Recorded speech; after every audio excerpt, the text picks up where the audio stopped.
जय हिंद दोस्तों, स्वागत है आपका हमारे यूट्यूब चैनल पर। आज हम जानेंगे खान सर की कठिन संघर्ष भरी जिंदगी के बारे में। किस तरीके से उन्होंने अपनी जिंदगी में कितनी कठिनाइयों का सामना किया और आज इतने बड़े फेमस टीचर बन गए। तो आज जानते हैं हम खान सर की जिंदगी की बायोग्राफी के बारे में। तो शुरुआत करते हैं हम खान सर के पारंपरिक जीवन से, मतलब खान सर का जन्म कब और कहाँ हुआ था। तो खान सर का जन्म भैया भाई साहब दिसंबर 1993 को गोरखपुर उत्तर प्रदेश में हुआ था। इनके जो पिता थे, खान सर के जो पिता थे सेना में अधिकारी अधिकारी थे, जो कि अब रिटायरमेंट हो गए हैं। और माता जी हाउस वाइफ थी, मतलब जो उनकी खान सर की माता थी वो हाउस वाइफ थी, घर में का ही काम करती थी, घर की देखभाल करती थी, बच्चों की देखभाल करती थी। और खान सर के एक बड़े भाई हैं जो कि सेना में वैसे अधिकारी बताते हैं, मतलब सेना में अधिकारी हैं। अब बात करते हैं खान सर की बचपन की पढ़ाई के बारे में। तो खान सर ने बचपन में ही पढ़ने में ज़्यादा होशियार तो नहीं थे, मतलब एक माध्यम थे, मतलब बीच वाले जो होते हैं, ज़्यादा ना कि होशियार होते हैं ना ज़्यादा कमज़ोर होते हैं, जो बीच वाले होते हैं वही थे। खान सर बचपन से ही मतलब ज़्यादा पढ़ने में होशियार तो नहीं थे, इंटेलिजेंट मतलब ज़्यादा कि बहुत ज़्यादा तेज थे पढ़ने में, इतने तो नहीं थे मगर माध्यम थे। तो उनका जो खान सर का स्कूल के दिनों में ही हर सब्जेक्ट में मतलब सही रहते थे, एवरेज रहते थे। इनका शुरुआती दिनों में ही यही लक्ष्य था कि भाई साहब मुझको एनडीए में जाना है। 9th क्लास से खान सर का जो विजन आ गया था कि मुझको एनडीए में जाना है, एनडीए का जुनून छा गया था खान सर के अंदर। तो एनडीए में जाना चाहते थे, जिसके कारण उन्होंने कई बार एग्जाम भी दिया एनडीए का, मगर हाथ के अनफिट होने के कारण वो एनडीए में नहीं जा सके। खान सर का जब सपना टूटा तो उनको कुछ समझ नहीं आ रहा था क्या करा जाए। फिर वो खान सर अपने टीचिंग के लिए पूरे भारत में फेमस हो गए। अब जानते हैं खान सर का असली नाम क्या है। खान सर की जो बचपन भरी संघर्ष भरी कहानी है वो बहुत ही बेहद संघर्ष भरी कहानी है। खान सर बचपन से ही मतलब जो हमारी किताब में जैसे कोई कोई कॉपी स्कूल में रह जाती है खाली, या कोई हम खाली पेज फाड़ के फेंक देते हैं, उन पेजों को इकट्ठा करके अपनी माता से सिलवा कर उस पर काम लिखते थे और समय से कॉपी चेक नहीं करवाते थे। क्यों? क्योंकि उनको पता था गुरुजी मतलब जो टीचर हैं वो डांटेंगे कि ये क्या कॉपी बनाई है। इसके कारण उन्होंने इस तरीके से अपनी पढ़ाई करी, कितनी कठिनाइयों से अपनी पढ़ाई को इतनी इतनी मतलब इतनी दूरियां तक ले गए, कितनी मुश्किलों से उन्होंने अपनी पढ़ाई चालू की। मतलब जो आप समझ सकते हैं, जो खाली भरी हुई कॉपी के खाली पेज रह जाते हैं उनको फाड़ फाड़ कर सर ने अपना पढ़ना चालू किया। किसी के पेन रह जाते थे उनको उठा उठा कर वही सब पढ़ा। कितनी मुश्किल से उन्होंने अपने बचपन में पढ़ाई की थी।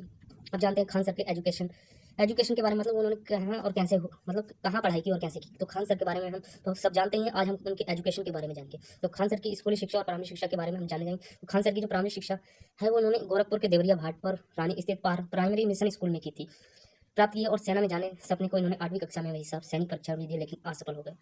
उस शिक्षा की बात करें तो खान सर ने जो भाई साहब हायर एजुकेशन इलाहाबाद यूनिवर्सिटी, मतलब वर्तमान में जो प्रयागराज विश्वविद्यालय से उन्होंने अपनी उच्च शिक्षा प्राप्त की है। उन्होंने बीएससी और पोस्ट ग्रेजुएशन में एमएससी कर रखी है। अब खान सर के शिक्षण करियर की बात करें, मतलब कहाँ से खान सर ने पढ़ाना शुरू किया। तो सबसे पहले जब खान सर इलाहाबाद से जब अपनी उन्होंने एमएससी कर रखी थी तो वो वो गोरखपुर से पटना आ गए थे। पटना में उन्होंने कई चुनौतियों का सामना किया, जैसे कि उनको समय से मतलब जैसे अपने को रूम मिल जाता है, उनको रूम भी नहीं मिल रहा था। रूम ढूंढने में मतलब वो किराए पर रूम लेना चाह रहे थे, मगर कई जगह से उनको मना कर दिया गया, जिसके कारण उनको उसका भी सामना करना पड़ा। फिर रूम मिल जाता है उनको, फिर कुछ दिनों बाद वो एक कोचिंग संस्थान में पढ़ाने जाते हैं और धीरे धीरे बहुत फेमस हो जाते हैं। कोचिंग संस्थान में पढ़ाने के साथ साथ उन कोचिंग संस्थान में और खान सर के बीच कुछ नोक झोंक हो जाती है, जिसके कारण वे उस कोचिंग संस्थान में पढ़ाना छोड़ देते हैं।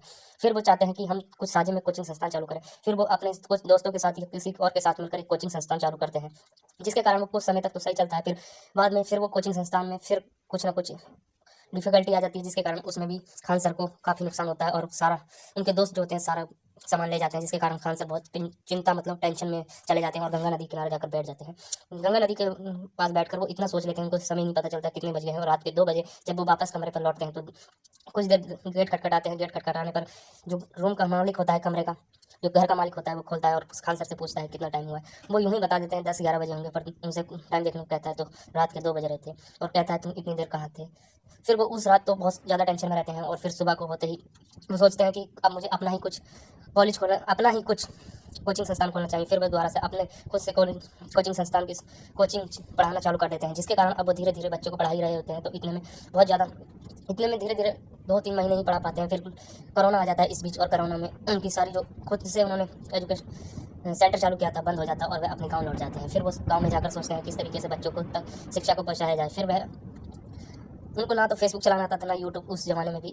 फिर वह अपने सफलता पाने के लिए सही समय पर सही जगह पर मौजूद होना जरूरी है। पर ये बात कहीं कहीं Khan G S research centre पर भी लागू होती है। फिर खान सर जो है Khan G S research centre की को खोलते हैं, मतलब एक यूट्यूब चैनल खोलते हैं Khan G S research centre के नाम पर, और उसका फिर ऑनलाइन पढ़ाना चालू कर देते हैं। धीरे धीरे उन पर बहुत ज़्यादा लोग जुड़ने लगते हैं और कुछ ही महीनों में Khan G S research centre के नाम से फेमस हो जाते हैं। और कोरोना काल में वे लोगों तक अच्छी और कोरोना भरी अच्छी बातें और सही नॉलेज पहुंचाना चालू कर दिया, जिसके कारण स्टूडेंट उन्हें और ज़्यादा पसंद करने लगते हैं, जिसके कारण उन्होंने इतनी तेज़ी से कोरोना काल में Khan sir G S research centre उभरता है और बहुत ज़्यादा फेमस हो जाते हैं। फिर वो धीरे धीरे कोरोना खत्म होता है, फिर वह एक ऑफलाइन भी पढ़ाना चालू कर देते हैं। ऑफलाइन फिर फिर ऑफलाइन भी खान जी ऐसे रिसर्च सेंटर के नाम से पढ़ाते हैं, जिसके कारण उनके कोचिंग पर कई बार बमबारी भी हो जाती है और जिसमें खान सर बच जाते हैं। फिर धीरे धीरे इतने ज़्यादा फेमस हो जाते हैं कि उन्हें खान एक ग्लोबल ओटीपी जो होता है कि आप पूरे ग्लोबल में मतलब अंतर्राष्ट्रीय तक पढ़ा सकते हैं, वो भी मिल जाता है और जिसके कारण वह खान ग्लोबल स्टडी के नाम से फेमस हो जाते हैं। अब उनकी कई सारी ब्रांचेस हैं खान ग्लोबल स्टडी के नाम से, जो कि कई जगह हैं, जैसे पटना में कोचिंग संस्थान है, दिल्ली एनसीआर में है, लखनऊ में, प्रयागराज में, इन बड़े बड़े शहरों में Khan GS Khan global study के नाम से उनके ऑफिस खुल चुके हैं और वह बच्चों को कम फीस में अच्छी क्वालिटी में शिक्षा प्रोवाइड कर रहे हैं। तो आपको खान सर की बायोग्राफी कैसी लगी कमेंट सेक्शन में जरूर बताएं। जब तक के लिए जय हिंद दोस्तों।